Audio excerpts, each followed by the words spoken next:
இன்றைய மருத்துவ குறிப்பு உடலுக்கு தேவையான அனைத்து வலி நிவாரணங்களுக்கும் விளக்கம் அளிக்கிறார் அன்பு தம்பி முகமது கான். இன்னைக்கு வந்துக்கிட்டு சப்ஜா விதையுடைய நன்மையை பற்றி பேச போகிறோம்.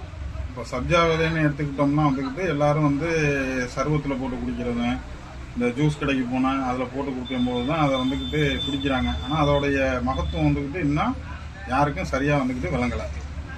ஏன் விளங்கலைன்னா இப்போ உள்ள ஜென்ரேஷனுக்கு வந்துக்கிட்டு ஃபோனை நோண்டிக்கிட்டு திரிகிறதுக்கு, இந்த கண்ட விஷயங்களில் திரிகிறதுக்குமே நேரம் சரியாக இருக்குது.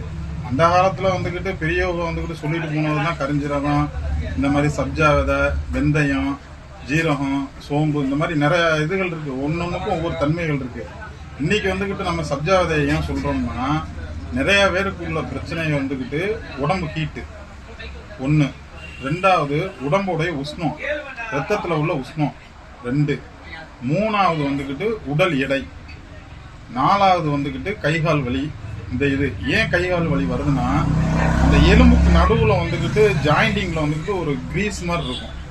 மனுஷனுடைய அந்த எலும்பு இருக்குல்ல, அந்த எலும்பில் வந்துக்கிட்டு இப்போ வண்டிக்கு வைக்கிறோம்ல கிரீஸ், அது மாதிரி வந்துக்கிட்டு ஒரு கிரீஸ் இருக்கும். இது நாளடைவில் வந்துக்கிட்டு நம்ம வேலை பார்க்க போகும்போது சின்ன வயசு நம்மள மாதிரி வயசுகளுக்கு வந்துக்கிட்டு ஒன்றும் தெரியாது. இப்போ நான் ஒரு 40 வயசு எட்ட போகும்போது அதோடைய தன்மைகள் குறையும். இதையும் கண்ட்ரோல் பண்ணுறது சப்ஜா விதை தான்.